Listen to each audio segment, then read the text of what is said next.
दोस्तों, स्वागत है आपका मेरी YouTube channel let's study with Poonam में, जिसमें हम जीके जीएस से रिलेटेड टॉपिक के बारे में चर्चा करते हैं और आपके लिए नए नए विषयों को खोज कर लाते हैं।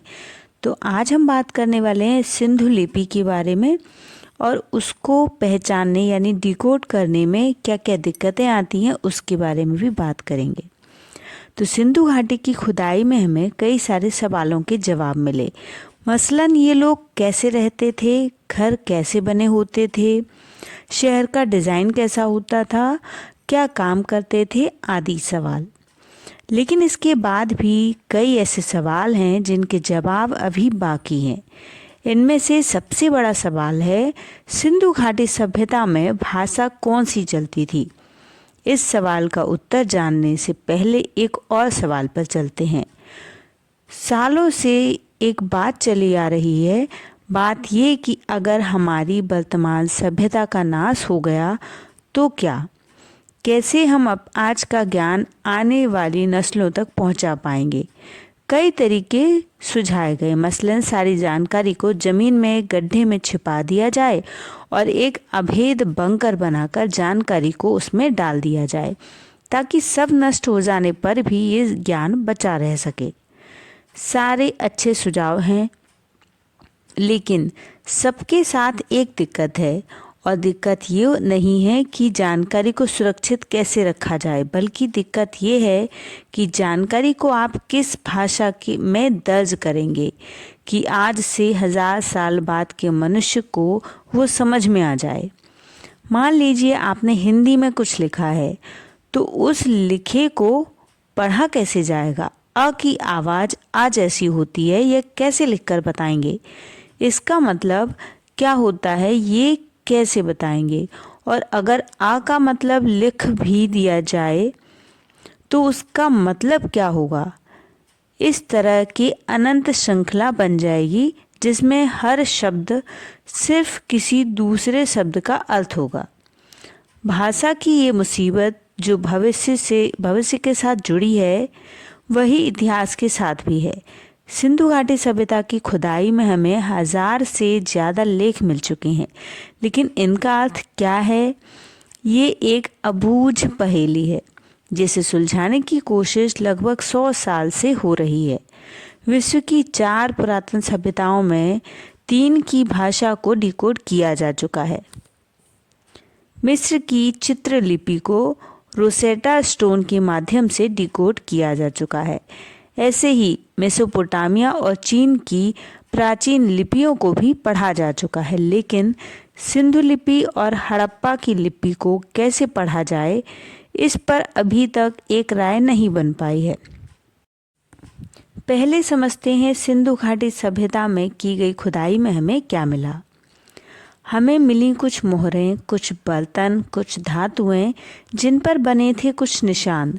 मसलन हर मोहर पर नीचे की तरफ एक जानवर का चित्र बना था और ऊपर की तरफ कुछ निशान बने थे। माना गया कि ये निशान सिंधु घाटी में उपयोग आने वाली भाषा या लिपि के निशान थे। इस लिपि के 400 से लेकर 700 तक निशानों की पहचान हो चुकी है। हालांकि इनकी ठीक संख्या क्या है, इसको लेकर भी सभी लोग सहमत नहीं हैं, चूँकि एक ही अक्षर को लिखने का तरीका अलग अलग हो सकता है। मसलन अंग्रेजी के अल्फ़ाबेट ए को मैं अलग तरीक़ों से लिख सकता हूँ और अलग अलग तरीके से, इसलिए कुछ विशेषज्ञों का मानना है कि ये चिन्ह सिर्फ 400 के आसपास हैं। वहीं दूसरे मानते हैं सिंधु लिपि में 700 के करीब यूनिक चिन्ह हैं। अब चूँकि इतने सारे अलग अलग चिन्ह हैं, इसलिए माना जाता है कि ये लिपि लोगोसिलेबिक है। अब इसका क्या मतलब है। अंग्रेजी भाषा को लीजिए, इसमें 26 अक्षर हैं। इसमें से किसी एक अक्षर का कोई अपने आप में कोई मतलब नहीं है।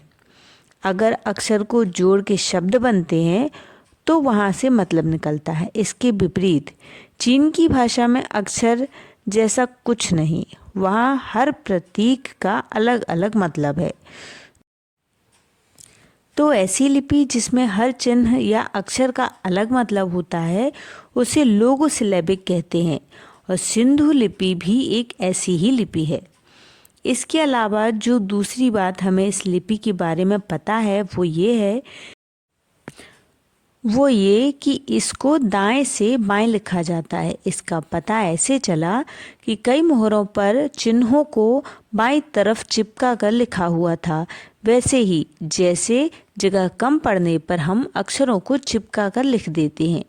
इसलिए अधिकतर विशेषज्ञ मानते हैं कि सिंधु लिपि को लिखने का तरीका दाएं से बाएं रहा होगा। हालांकि इसको लेकर भी कुछ मतभेद है। कुछ लोगों का मानना है कि कुछ मोहरों में बाएं से दाएं लिखा गया है, वही कुछ मानते हैं कि पहली लाइन में बाएं से दाएं और दूसरी लाइन में दाएं से बाएं लिखा है। इसके अलावा इसमें एक दिक्कत और भी है। आज की कोई भी मोहर उठाकर देखें तो उसमें मिरर इमेज में लिखा जाता है ताकि ठप्पा पड़ने पर सीधा लिखा दिखे। कुछ विशेषज्ञ कहते हैं कि अगर मोहर का ठप्पा लगाया जाता होगा तो कह नहीं सकते कि बाएं से दाएं लिखा है या दाएं से बाएं। सिंधु लिपि को लेकर कुछ और तथ्य भी हैं। सिंधु घाटी की खुदाई में मिले एक लेख में औसतन 5 चिन्ह बने हुए हैं और सबसे लंबे टेक्स्ट में 17 यूनिक चिन्ह हैं। चूँकि सिंधु घाटी की मोहरें पारस की खाड़ी में से लेकर मेसोपोटामिया की खुदाई में मिली हैं, इसलिए कहा जा सकता है कि दोनों सभ्यताओं के बीच विचारों और वस्तुओं का आदान प्रदान होता था। अब जानते हैं लिपि का अर्थ क्या है। 100 साल पहले जब सिंधु घाटी का पता चला, तब से लेकर अब तक इस लिपि का अर्थ जानने की कई कोशिशें हो चुकी हैं। शुरुआत में एक थ्योरी दी गई कि ये लिपि मेसोपोटामिया की लिपि से विकसित हुई है, लेकिन इस थ्योरी को जल्द ही नकार दिया गया क्योंकि मेसोपोटामिया लिपि को डिकोड करने के बाद हमें इसका अर्थ पता चला, जिससे जाहिर हुआ कि सिंधु लिपि और मेसोपोटामिया में कोई समानता नहीं है। यानी इसका इतना तय है कि सिंधु लिपि का विकास स्वतंत्र रूप से हुआ है। इसके अलावा एक थ्योरी है कि सिंधु लिपि असल में कोई भाषा ही नहीं है। स्टीव फॉर्मर जैसे इतिहासकार इसका दावा करते रहे हैं। इस दावे के पक्ष में ये तर्क दिया जाता है कि अगर ये भाषा होती तो हमें लंबे टेक्स्ट मिलते, जैसे मिस्र या मेसोपोटामिया में मिले हैं। इसके बरक्स सिंधु लिपि के सबसे लंबे टेक्स्ट में सिर्फ 34 चिन्ह हैं। फार्मर कहते हैं कि ये सिर्फ सिंबल्स हैं जिनका इस्तेमाल कुछ चीज़ों को दर्शाने के लिए किया जाता होगा। यहाँ तक कि इस दावे के लिए साल 2004 में एक इनाम भी रखा गया, जिसके अनुसार कोई व्यक्ति अगर 50 से ज़्यादा चिन्हों वाले टेक्स्ट की खोज करता है तो उसे $10,000 यानी 8 लाख रुपए इनाम में दिए जाएंगे। इस थ्योरी के खिलाफ तर्क दिया जाता है कि अधिकतर लेख मुहरों पर मिले हैं और मुहरों पर औसतन 4 से 5 अक्षर होना सामान्य बात है। इसके अलावा शोधकर्ताओं ने सिंधु लिपि के सिंटैक्स के अध्ययन का पता लगाया और कई चिन्ह अपने आप को एक पैटर्न में रिपीट करते हैं, या ऐसा सिर्फ तभी संभव है जब इनका साथ में कोई विशेष अर्थ हो। यानी सिंधु लिपि असल में एक भाषाई लिपि है। इसके अलावा इस थ्योरी के खिलाफ ये तर्क भी दिया जाता है कि बिना भाषा के इतनी उन्नत सभ्यता का विकास नहीं हो सकता। सिंधु लिपि का अर्थ खोजने के लिए कई तरीकों का इस्तेमाल हुआ, जो जानने से पहले समझते हैं कि बाकी पुरातन सभ्यताओं की लिपियों को कैसे डिकोड किया गया। मेसोपोटामिया से लेकर मिस्र या माया सभ्यता की कई लिपियों को अभी तक डिकोड किया गया है। इसके लिए 3 तरीकों का इस्तेमाल होता है। पहला, किसी लिपि के पैटर्न को स्टडी कर ये जानने की कोशिश की जाती है कि लिपि का तरीका क्या है। क्या ये अक्षरों वाली लिपि है जैसे देवनागरी, या फिर लोगोग्राफिक यानी ऐसी लिपि जिसमें हर अक्षर का अलहदा मतलब होता है। इसके बाद अलग अलग चिन्हों को स्टडी कर देखा जाता है कि कौन सा चिन्ह कितनी बार आया है। इसके बाद अलग अलग चिन्हों को स्टडी कर देखा जाता है कि कौन सा चिन्ह कितनी बार आया है, वाक्य की शुरुआत में ज़्यादा आता है या अंत में। इसके अलावा अगर कुछ चिन्ह बार बार साथ दिखाई देते हैं तो इससे पता चलता है कि उनका विशेष अर्थ है, जैसे प्रॉपर नेम। मसलन हमें पता चलता है कि प्राचीन मिस्र में क्लियोपेट्रा या टोलेमी महत्वपूर्ण था, तो ऐसे नामों का लगातार प्रयोग होगा। और इसके अलावा शहरों के नाम भी पैटर्न में दिखाई देंगे। दूसरा तरीका रोसेटा स्टोन जैसी किसी कुंजी का मिलना।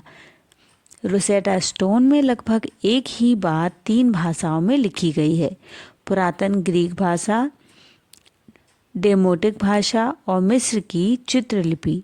पुरातन ग्रीक भाषा का ज्ञान पहले से था, इसलिए मिस्र की लिपि से इसका मिलान कर दिया गया। साथ ही रोसेटा स्टोन में टोलेमी नामक राजा के नाम को घेरा बनाकर हाईलाइट किया गया था। इससे पता चलता है कि ये कोई महत्वपूर्ण व्यक्ति का नाम। इसके अलावा तीसरा तरीका है भाषा का। हर लिपि का संबंध भाषा से होता है, इसलिए अगर उस भाषा का ज्ञान हो तो लिपि का अर्थ निकालना आसान हो जाता है।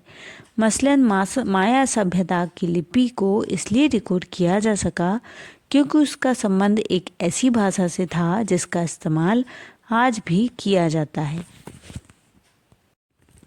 अब इन 3 तरीकों से आप समझ गए होंगे कि सिंधु लिपि को डिकोड करने में दिक्कतें क्या है। सिंधु घाटी के राजाओं और प्रमुख लोगों या शहरों का नाम पता क्यों नहीं है। उस काल में भाषा कौन सी बोली जाती थी, इसको लेकर भी विशेषज्ञ एक मत नहीं है। कई लोग मानते हैं कि सिंधु लिपि का संबंध संस्कृत भाषा से है, तो वहीं दूसरे इसे द्रविड़ भाषा से जोड़कर देखते हैं।